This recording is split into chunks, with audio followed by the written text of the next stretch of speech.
Hi guys, thanks for tuning in to another video on ForgottenWeapons.com. I'm Ian McCullum and I'm here at the Rock Island Auction House taking a look at a couple of the machine guns that they're going to be selling in their upcoming May of 2017 Premier Firearms Auction.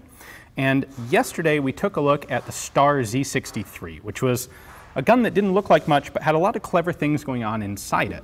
Today we're taking a look at a Yugoslav Model M56, which is a submachine gun that doesn't look like it's got a whole lot going on, and in fact doesn't.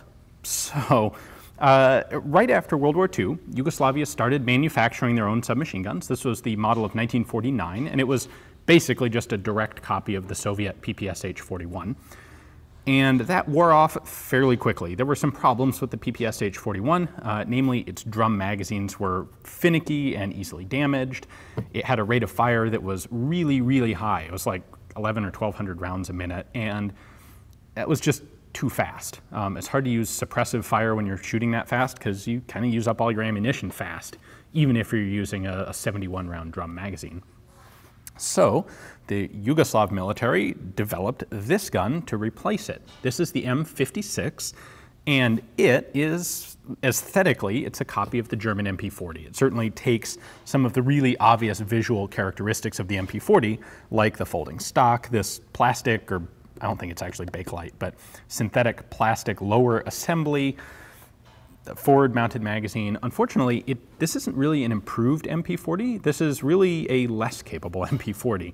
The MP40 has some cool things going on, like it's completely enshrouded telescoping recoil spring. This doesn't bother with that.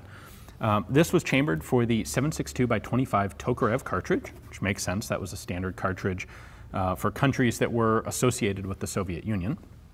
Now in 1965, they would introduce the M65 as opposed to 56, which was basically the same gun in 9x19, but much more common are the 56s. This magazine looks like a Soviet PPSh-43 mag. It is not interchangeable, they're not quite the same. And, well, why don't we take this apart? Let me show you the controls and take it apart, because it's the exact opposite of the Star. You are probably thinking to yourself, wow, that looks like a really awkward, uncomfortable gun to hold. And you would be right, it is. The Yugo M56 is remarkably long in the receiver.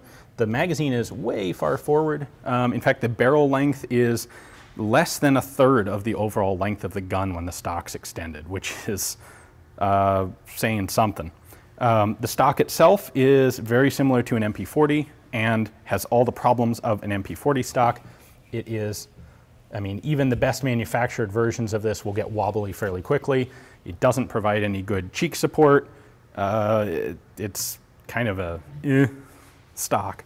Now it can be folded. We have a button right here which allows the stock to fold. The butt plate is going to fold down.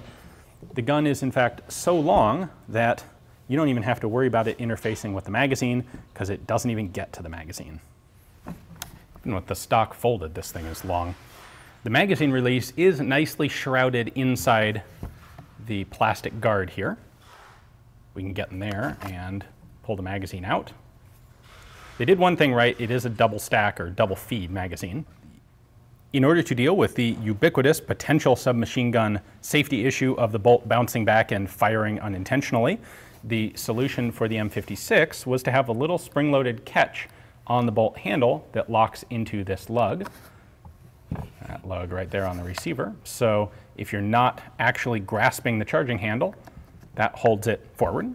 That seems to be a reasonably effective and very simple way to do that. For a safety, we're going to use the charging handle once again. In order to engage the safety, you cock the bolt, and then you actually take the handle and rotate it 90 degrees down. And I think that says safe. It certainly does effectively, in a practical matter, it does safe the gun, because pulling the trigger once you've locked the bolt in place like that does nothing. Making the gun hot again simply requires rotating the charging handle back forward. And I will point out you can do that in the forward position as well. You can lock it down there, and you can see they've actually relieved the plastic lower for that little latch for doing that. There is a fire selector switch on the M56 here. It's right there. It's a little push-through button. We are currently set to Rafale. That's full auto. If I snap that forward or through, we have Ju, something like that. That's semi-auto. The rear sight is a very small notch, and there are two of them that you can flip between, 100 meter and a 200 meter. Nothing special there. Now, where this gets really fun is disassembly. The disassembly is pretty well set up, except it's not fully thought out. So in order to disassemble it, what we want to do is rotate this rear knob so that there's a little indentation, and we want that right at this position. So I have to push this button in, which will then allow me to rotate the rear end cap around, and I want it with this dent facing out this direction. Once it's there, I can pull the end cap forward and then rotate it in, and what I'm doing is basically locking the mainspring inside the tube. So once that's in position, I can lift the lower receiver off. Now, we'll finish the disassembly in a moment, but first I want to point out that when you reassemble the gun, you're going to have it like this, and what you have to do is pull the knob down just slightly, and it then unlocks. And now, presto, the gun's together. What you are supposed to do now is push this button in and rotate this to lock this rear cap in place. But you don't have to. You can go ahead and shoot the gun like this, and what will happen is this will start bouncing back and forth. This cap can come forward, and you stand a pretty decent chance of the gun spontaneously disassembling itself while you're firing. That's a really bad thing, and a proper design would have prevented the gun from being reassembled in any manner where it could be fired at the same time that it could come apart. Okay, that warning aside, here is our upper removed from our lower. Sear right there just drops down to release the bolt. Pretty simple. It is interesting, they actually have a block of wood in between the metal frame and the plastic shell. You can see it right there as well. Removing the bolt means we push this back in and unlock it. And that gives us the recoil spring.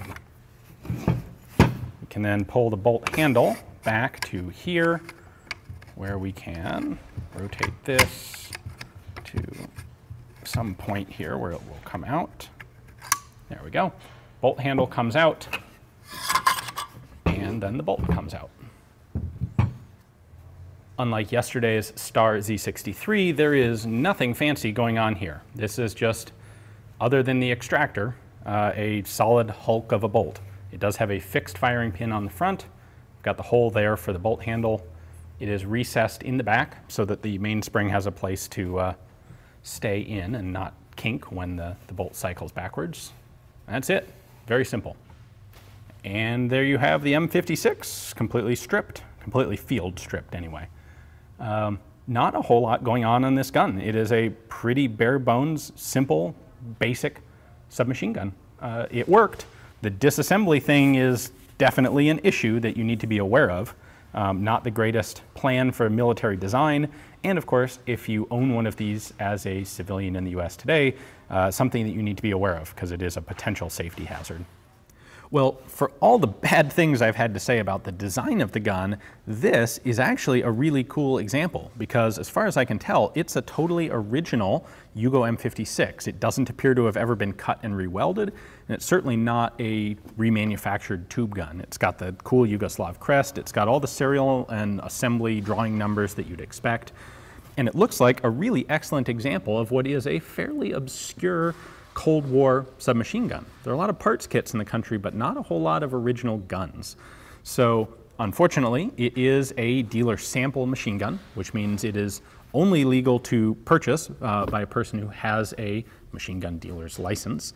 So that's bad news for those of us who don't. It's good news for those of us who do, because it means the value on this gun is going to be substantially lower than if it were transferable, simply because there's a smaller pool of people who can legally own it. So if you are one of those FFLs, a machine gun dealer's license, and you would like to have a really cool, all original Yugo M56, take a look at the description text below. You'll find a link there to Rock Island's catalog page on this guy where you can see their pictures and description. And if you're interested, you can place a bid online or come participate in the auction live. Thanks for watching.